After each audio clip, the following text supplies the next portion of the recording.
Elena stood in the softly lit hospital room, her blue nurse's uniform crisp despite the long shift. She held the hand of the elderly man in the bed, his breathing shallow but steady. Behind them, Father Michael held an open prayer book, his gentle voice filling the quiet space. At 28, Elena had seen many patients in their final days, but something about Mr. Harrison touched her heart differently. Perhaps it was his kind eyes, still bright despite his failing body. Perhaps it was the loneliness that surrounded him like a shadow. "Are you certain about this, my dear?" Father Michael asked softly. Pausing in his reading, Elena looked at the man in the bed. Robert Harrison was 72 years old, a widower with no children, facing his last days alone. 3 weeks ago, he had asked her something extraordinary. He wanted to marry before he died, not to be alone when he passed, to have someone hold his hand and bear witness to his final journey.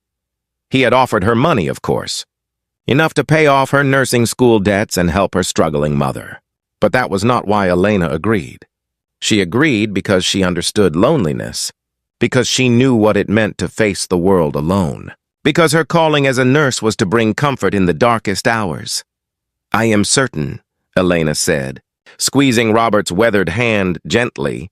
Robert's eyes met hers, gratitude shining through the pain.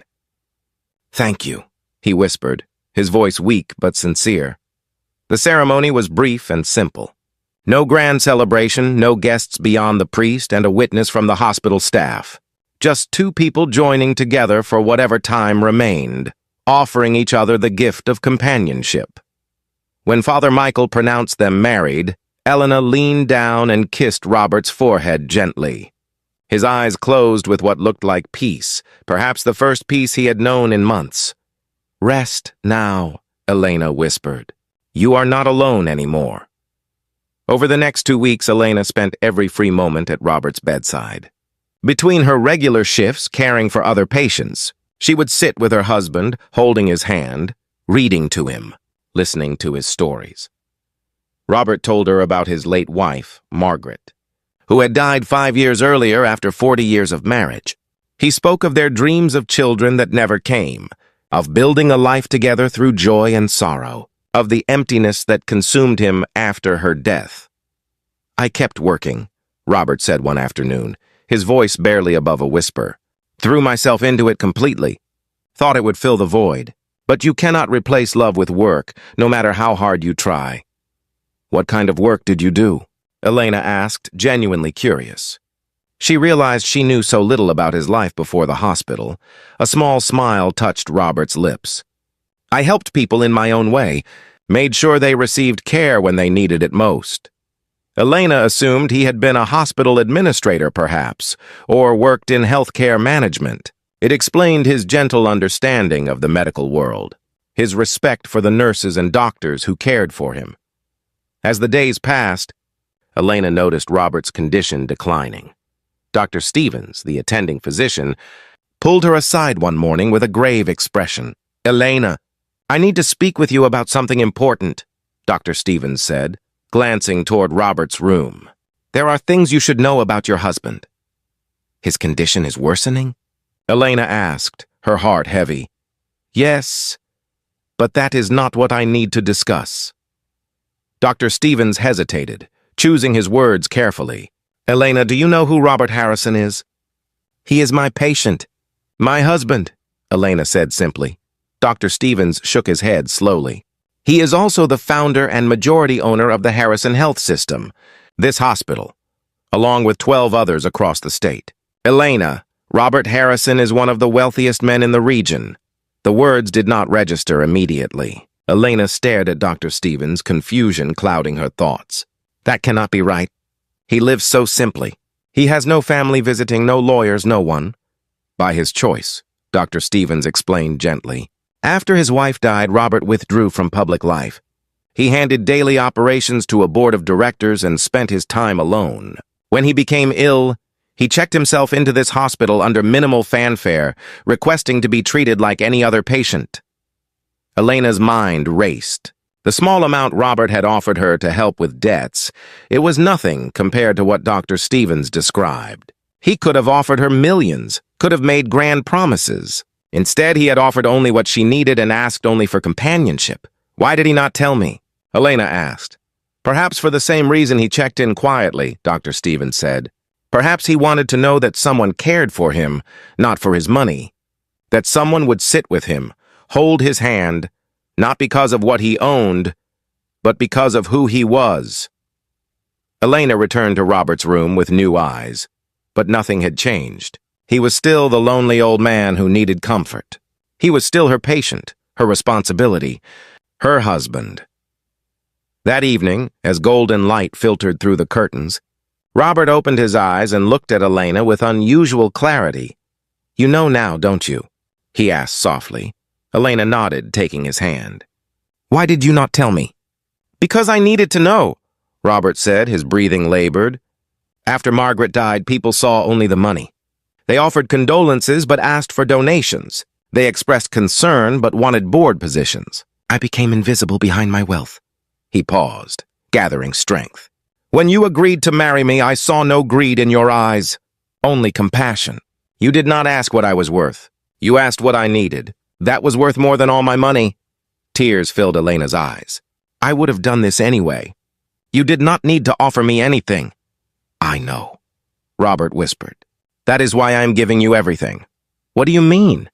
Robert's eyes began to close, his energy fading. "My lawyers will explain. But know this, Elena, you gave an old man the greatest gift. You let him die loved, not alone. You cannot put a price on that." "Robert, please do not talk like this. Save your strength." But Robert was slipping away, his breathing becoming more shallow. Elena pressed the call button for the medical team while holding his hand tightly. "Thank you," Robert breathed, his last words barely audible. "Thank you for seeing me." The room filled with medical staff, but Elena already knew. Robert Harrison took his final breath at 7:42 that evening, his hand held gently in hers, a small smile on his weathered face. The days that followed were a blur. Funeral arrangements, legal meetings, revelations that left Elena reeling. Robert had left her everything. Not just money, though there was more than she could comprehend. He left her controlling interest in the Harrison health system, his estate, his legacy. His will included a letter, written weeks before their marriage, explaining his wishes. He wanted Elena to use his resources to continue his work, to ensure that hospitals remained places of compassion, where patients were treated with dignity regardless of their ability to pay. "You understand what it means to care for people," Robert had written. "You proved that by agreeing to marry a dying stranger, asking nothing in return.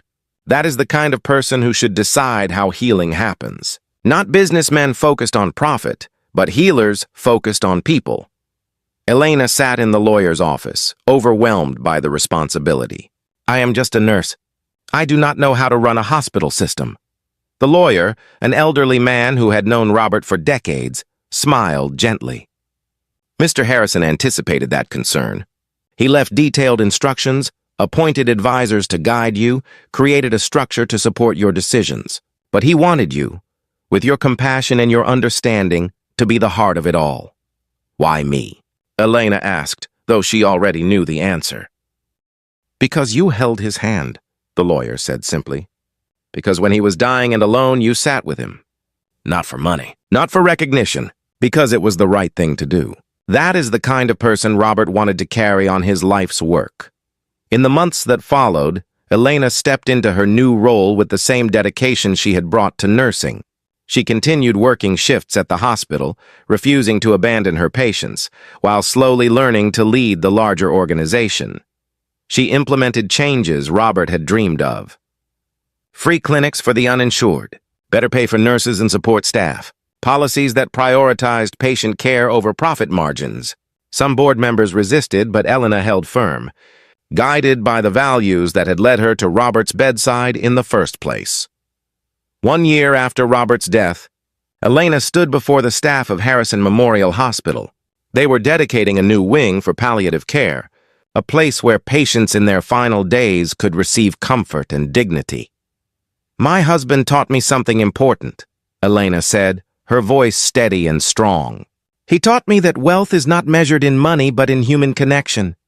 He gave me resources, yes, but more importantly, he gave me purpose. He showed me that one person reaching out with compassion can change everything. She paused, looking around the room at the doctors, nurses, and staff who made healing possible every day. This wing is named for Margaret Harrison, the wife Robert loved and lost. But it exists because of all of you who show up every day to sit with the suffering, to hold hands in the darkness, to remind people they are not alone. That is the real wealth of this hospital. That evening, Elena visited Robert's grave, something she did every week. She told him about the new wing, about the changes taking hold, about her hopes and fears for the future. "I miss you," she said softly, placing fresh flowers by his headstone. "I wish we had more time. I wish you could see what we are building in your name." The wind rustled through the trees, and Elena felt a sense of peace. Robert had given her an extraordinary gift, not just in wealth but in purpose. He had shown her that one act of kindness, one choice to see another person's humanity, could ripple outward in ways impossible to imagine. As she walked back to her car, Elena thought about the young nurse she had been a year ago, struggling with debt and wondering if she made a difference. That woman had agreed to marry a dying stranger for a small sum of money and the chance to ease someone's final days. She had no idea that kindness would transform her life and, through her, transform the lives of countless others who would receive care in hospitals that prioritized compassion over profit. Sometimes, Elena reflected, the greatest fortunes are built not on what we acquire but on what we give. And the most valuable inheritance is not money, but the lesson that every person deserves to be seen, to be valued, to be loved. Robert Harrison had taught her that, and she would spend the rest of her life honoring that lesson. If this story touched your heart, please like, share, and subscribe for more inspiring tales of compassion and unexpected blessings. Leave a comment sharing your own story of kindness or a time when caring for someone changed your life. We would love to hear from you.